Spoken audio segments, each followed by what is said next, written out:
చూస్ country delight, live better. ఇప్పుడే country delight app ని download చేసుకోండి. Hello and welcome to Suman TV. ఒక cinema తయారవ్వాలంటే దాని వెనక ఎంతమంది కృషి ఉంటుంది. తెర మీద కనిపించే హీరోలు మాత్రమే కాదు, తెర వెనక ముఖ్యంగా డైలాగ్స్లో, డబ్బింగ్ సినిమాల్లో ముఖ్యంగా చాలా కీలకమైన పాత్ర డబ్బింగ్ డైరెక్టర్ పాత్ర. అలాగా ఇలాంటి డబ్బింగ్ డైరెక్టర్ పాత్రలో మామూలుగా మనం అబ్బాయిని చూస్తుంటాం, పురుషుల్ని చూస్తాం. కానీ ఇలాంటి ఒక మేల్ డామినేటెడ్ ప్రపంచంలో కూడా తన పేరు చాటుకుని డబ్బింగ్ డైరెక్టర్గా గొప్ప పేరు తెచ్చుకున్నారు నాజియా షేక్. నాజియా అంటే మనకి తెలుగు వచ్చా ఈ అమ్మాయికి అనిపిస్తుంది కదా. ఇప్పుడు మాట్లాడితే అర్థమవుతుంది ఎంత తెలుగు వచ్చో, అండ్ తెలుగువారికి తను ఎంత ఇష్టమో. ముఖ్యంగా తెలుగువారి ఇష్ట హీరో బాలయ్య బాబుకి తను నాజియా బెహన్ అయిపోయారు. ఎంతవరకు అంటే మొన్నటి ఒక ఈవెంట్లో తన పేరుని ప్రస్తావించి మరీ బాలకృష్ణ గారు తనని ప్రేజ్ చేశారు. ఆ క్లిప్ ఒకసారి చూడండి.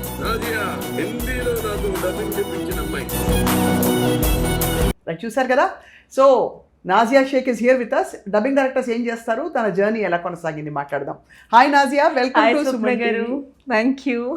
సో ఒకవైపే చూడు, రెండో వైపు చూడకు, ఇటువైపే చూసి మాట్లాడాలి, అర్థమైంది కదా.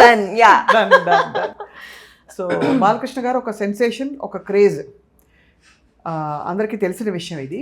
ఆయనకి చాలా అంటే ఆయన హ్యాండిల్ చేయడం చాలా కష్టం అని అందరు అంటుంటారు. బట్ మీ కెరియరే బాలకృష్ణ గారి సినిమాతో మొదలైంది. సో అసలు ఈ డబ్బింగ్ డైరెక్టర్ పాత్ర ఎలా మొదలైంది నాజియా? యాక్చువల్గా నేను వచ్చింది అసలు ఆర్టిస్ట్ అవుదామని. ఆర్టిస్ట్ అవుదామని వస్తే అంటే ఇంట్లో త్వరగా యాక్సెప్ట్ చేయలేదు, ఒక ఇన్సెక్యూర్ ఫీలింగ్ దానివల్ల. దెన్ ముద్దుపాటి రత్నం గారు రాజమౌళి గారికి చేశారు రైటర్గా, అండ్ లెజెండ్ మూవీకి బోయపాటి గారి మూవీస్ కూడా ఆయన రైటర్గా వర్క్ చేశారనమాట. సో హీ సజెస్టెడ్ మీ, ఇలా బ్యాక్ ఎండ్ ఒక జాబ్ ఉంటుంది, యు కమ్ ఫర్ దిస్, నీ వాయిస్ కూడా ఒక పెక్యులర్గా ఉంది వాయిస్ అని నన్ను ఆయన పంపించడం జరిగింది. అక్కడ నుంచి అంటే ఆర్సిఎం గారు అని ఉన్నారు, ఆయన స్టూడియోకి నన్ను పంపించారు. ఇన్ఛార్జ్ వర్మ గారు అని ఉన్నారు, చంద్రశేఖర్ వర్మ. సో ఆయన ద్వారా నన్ను అక్కడ పంపించారు. అక్కడ నుంచి 2019 ఆఫ్టర్ సంక్రాంతి నా కెరియర్ స్టార్ట్ అయింది డబ్బింగ్కి. అయితే అసలు ఈ డబ్బింగ్ డైరెక్టర్గా ఒక డబ్బింగ్ డైరెక్షన్ ఉంటుందని నాకు కూడా తెలీదు. నేను ఇలా డబ్బింగ్స్ చెప్పుకునేటప్పుడు స్క్రిప్ట్ రిలేటెడ్ ఏమైనా ఉంటే, అంటే మనకి మోస్ట్లీ ఈ నెట్ఫ్లిక్స్, అమెజాన్ సీరియల్స్ ఉన్నాయి కదా, సో అందులో కరెక్షన్స్ ఉంటాయి. అంటే కొన్ని మరీ బుకిష్గా అంత కలర్కియల్గా ఉండదు. అలాంటప్పుడు నేనేం చేసేదాన్ని, ఆ స్క్రిప్ట్, ఆ వ్యూ, అది చూసి వీడియో చూసినప్పుడు కాదే ఇది లైన్ ఇలా కాదే, వెరీ కలర్కియల్గా ఉండాలి, కొంచెం కౌంటర్ పార్టీలా ఉంటే బాగుంటుంది, నేను చెప్పనా అనేసి వాళ్ళని అడిగినప్పుడు మా ఇన్ఛార్జ్ గారిని కానివ్వండి, అండ్ సౌండ్ ఇంజనీర్స్ వీళ్ళు ఉంటారు కదా, ఓకే మేడం చెప్పండి, అలా వాళ్ళు నేను చెప్పడం చూసి ఎంకరేజ్ చేశారు. అక్కడ శ్యామ్ గారు అని ఉన్నారు, ఇప్పుడు తను ఇన్ఛార్జ్ అనమాట, సీనియర్ డబ్బింగ్ ఆర్టిస్ట్. ఆయన నన్ను చెప్పాలంటే చాలా ఎంకరేజ్ చేశారు. సో ఏంటి, సో ఫస్ట్ నువ్వు డబ్బింగ్ చెప్పావు, ఎలాంటి క్యారెక్టర్స్ చెప్పావు? లైక్ సీరియల్స్కి చెప్పాను. డబ్బింగ్లో అంటే చెప్పుకోదగ్గ రాలేదు. I was like struggling, I struggled actually. So అలా చెప్పుకునేటప్పుడు he encourage me as a dubbing director. ఇలా ఉంది అని గోగినేని ప్రసాద్ గారు అని ఉన్నారు, one of the founder for dubbing union, Telugu dubbing union, movie dubbing union. So ఆయన సౌండ్ అండ్ విజన్ ప్రాజెక్ట్స్ చేస్తుంటారు, దానికి incharge. He is like face of Hyderabad అనమాట. సో ఆయనకి పరిచయం చేసి ఫస్ట్ 2 times 3 times అడిగారు, వచ్చి జాయిన్ అవ్వమ్మా. It is like full time job అనమాట. ఇంకా మార్నింగ్ నుంచి స్టార్ట్ అయితే ఈవినింగ్ వరకు అక్కడే కంప్లీట్ వస్తారు, లిప్ సింక్ కుదుర్చుకోవాలి, డైలాగ్ మొత్తం. ఇంకా వచ్చిన ఆర్టిస్ట్ కైనా రిలాక్స్ ఉంటుంది, వాళ్ళకి కొంచెం ఇది ఉంటుంది. మాకు అలా ఉంటుంది, continuously I have to talk, I have to check each and every line check చేయాలి, చూడాలి, ప్రాపర్ సెంటెన్స్. బట్ అంటే నాకు మంచిగా వచ్చిన అప్రిసియేషన్ ఏంటంటే, ఆర్టిస్ట్ నాజియా నువ్వు ఉంటే వర్క్ చాలా ఈజీ అయిపోతుంది, that I feel so happy. అంతే కదా. అంటే ఆ వర్క్ ఇలా స్టార్ట్ అయినప్పుడు నాకు వచ్చిన అప్రిసియేషన్ ఆర్టిస్ట్ నుంచి, ఈ అమ్మాయి నిన్నగాక మొన్న వచ్చింది, మాకేం చెప్తుంది అని కొంచెం, అంటే అఫ్ కోర్స్ అది ఉంటుంది, బీయింగ్ సీనియర్స్ ఈ అమ్మాయి క్యాచ్ చేయగలదా లేదా అనేది ఒకటి ఉంటుంది. కానీ వాళ్ళే నా వర్క్ని చూసి దెన్ వాళ్ళు ఎంకరేజ్ చేయడము, ఇదంతా నాకు చాలా ఇంకా బూస్టింగ్ ఇచ్చింది అనమాట. రైట్. సో అక్కడ ఆయన చెప్పాలంటే, ఆయన దగ్గర ఫస్ట్ జాయిన్ అయినప్పుడు డబ్బింగ్ డైరెక్టర్గా నేను పఠాన్ మూవీకి వర్క్ చేశాను. పఠాన్ మూవీ హిందీ టు తెలుగు, ఎస్ రాజ్ వైఆర్ఎఫ్ స్టూడియోస్లో. సో బేసికలీ అంటే హిందీని తెలుగుకి డబ్బింగ్. హిందీది తెలుగుకి హే డబ్బింగ్. పఠాన్ మేరీ జాన్ నా నా నా నా నా నా. అంతే కదా. యా అది అంటే నా కెరియర్ స్టార్టింగే ఏదో చిన్న చితగా కాకుండా పఠాన్ మూవీ రావడం it was like very amazing thing అనమాట. సో ఈ 2 భాషలు తెలుసుండడం నీకు అడ్వాంటేజ్ కదా నాజియా. హిందీ రెండు, హిందీ, తెలుగు, ఇంగ్లీష్. అయ్యో ఇందులో అమెజాన్, నెట్ఫ్లిక్స్ రిలేటెడ్ కొన్ని మెక్సికన్, స్పానిష్ కూడా వచ్చాయి.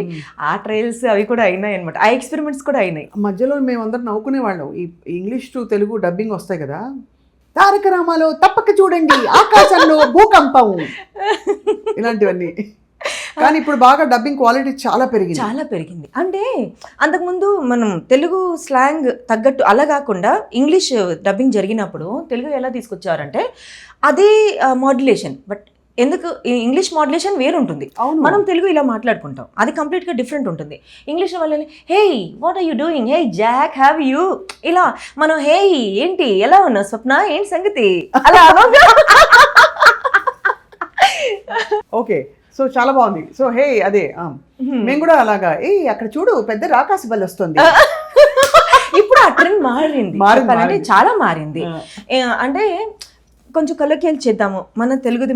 స్లాంగ్స్ కూడా యూజ్ చేస్తున్నారు, రాయలసీమ, తెలంగాణ ఇలా కూడా అవి కూడా వాడుతున్నారు కదా. సో అది ఇప్పుడు కొంచెం చూసి నవ్వుకోవడానికి వీలుగా ఇది మన లాంగ్వేజ్లోనే తీసారు అన్నట్టుగా ఉంటున్నాయి చెప్పాలంటే. ఇప్పుడు బాలకృష్ణ గారితో ఫస్ట్ అసోసియేషన్ ఎప్పుడు ఏర్పడింది?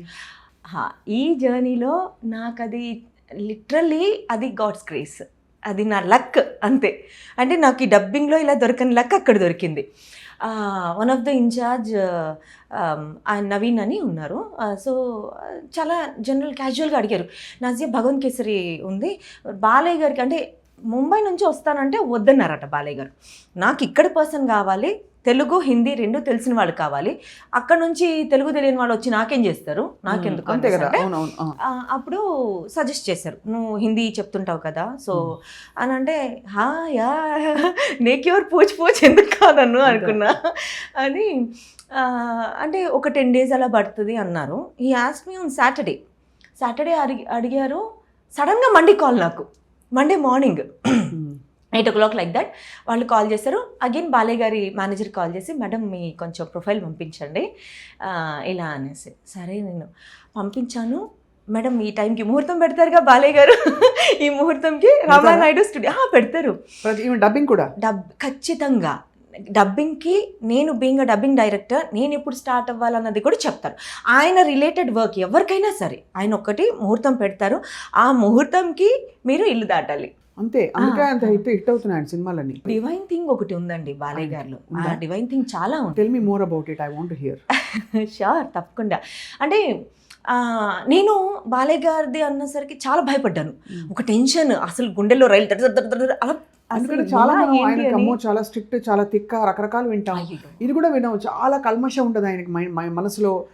అంటే ఇక్కడ ఏది ఉంటే అది బయట చెప్పేస్తారు కాబట్టి అసలు చాలా అంటే ఒక చిన్నపిల్లాడి మనస్తత్వం అని కూడా విన్నాను నేను. చాలా చిన్నపిల్లాడి మనసుతో నిజంగా ఆ చైల్డిష్ నేచర్ చాలా ఉంది ఆయనలో. అంటే కల్మషం, మీరు చెప్పారు కదా కల్మషం లేని మనస్తత్వం, ఎగ్జాక్ట్లీ కల్మషం లేని మనస్తత్వం అయింది. అండ్ ఇప్పుడు ఆయనతో నాకేం బ్యాక్గ్రౌండ్ ఏంటి అని కాదు, సో వర్క్ రిలేటెడ్ వర్ది లేదా అది చూసుకుంటారు. దాని తగ్గట్టుగానే ఇప్పుడు వెళ్ళి ఆ రోజు నాతో అన్నారు, అది ఇప్పటికీ నాకు గుర్తుంది. Day 1 భగవంత్ కేసరి డబ్బింగ్ అప్పుడు లేదమ్మా బ్రేక్ తీసుకున్నాం. ఒక 1.5 hour చెప్పిన తర్వాత కంటిన్యూస్లీ చెప్తారు ఆయన. అండ్ చెప్పినంత వరకు ఈవెన్ ఆర్టిస్టులు కూడా ఇప్పుడు అంతసేపు నిల్చొని చెప్పాలంటే ఆయన అంటే ఆ డబ్బింగ్ చెప్పడం కూడా అది ఇట్స్ లైక్ అ వర్షిప్ అంటారు. సో దానికి ఇచ్చే రెస్పెక్ట్ ఏంటంటే ఇలా కూర్చొని ఇలా చెప్పరు, నిల్చొనే చెప్తారు. ఆయనకి కాల్లో యాక్చువల్ ప్రాబ్లం ఉంది, అయినా కూడా నేను నిల్చొనే చెప్తారు. 1.5 hour బ్రేక్ తర్వాత అన్నారు, బాగా చెప్పిస్తున్నారు మీరు మేడం. I was shocked. అంటే being such a senior person ఆయన నన్ను పేరుతో పిలిస్తే చాలు, నాజియా ఏంటి ఇలా. కానీ అలా కాకుండా ఆయన నాకు ఇచ్చే రెస్పెక్ట్ ఏంటి అంటే మేడం ఇలానే. నేను సార్ అన్నా, మేడం మీరు నిజంగా చాలా బాగా చెప్పిస్తున్నారు, నేను అసలు ఎక్స్పెక్ట్ చేయలేదు, నేను 2 hours చెప్పుకుందామని వచ్చాను, హాఫ్ డే కంటిన్యూ అయింది మా వర్క్. ఫస్ట్ డేనే హాఫ్ డే కంటిన్యూ అయింది. అంటే నేను చాలా నర్వస్ అవుతున్నా, అవుతుంటే ఆయన ఒకటే అన్నారు, వెనక్కి తిరిగి ఫస్ట్ డబ్బింగ్ సూట్లో వెళ్ళారు. వెళ్ళినప్పుడు వెనక్కి తిరిగి, మేడం ఏం కంగారు పడకండి, మీకు ఏదైనా బాగలేదు, లైన్ సరిగ్గా రాలేదు అని అంటే ఎలాంటి హెజిటేషన్ లేకుండా నాకు చెప్పొచ్చు. Wow, that's great. కరెక్షన్ ఉంటే మస్ట్ అండ్ షుడ్గా నేను చెప్తా, మీరు అడ్జస్ట్ అవ్వద్దు. అండ్ ఈ వర్డ్ని ఆ వర్డ్ని తీసుకొచ్చి దాన్ని ఇలా యాడ్ చేసేసి లైన్ని మనము అలా తోసేవద్దు అని నాకు ధైర్యం ఇచ్చి, అంటే నేను నర్వస్ అవుతుంటే ఆయన అబ్జర్వ్ చేశారు నర్వస్ అవుతున్నా అని. నిజంగా అంటే ఒక చిన్న పిల్లాడిలా, అంత పెద్ద సీనియర్ ఆర్టిస్ట్ అని నాకు అనిపించలేదు, ఒక చిన్న పిల్లాడిలానే చాలా బాగా చెప్పారనమాట.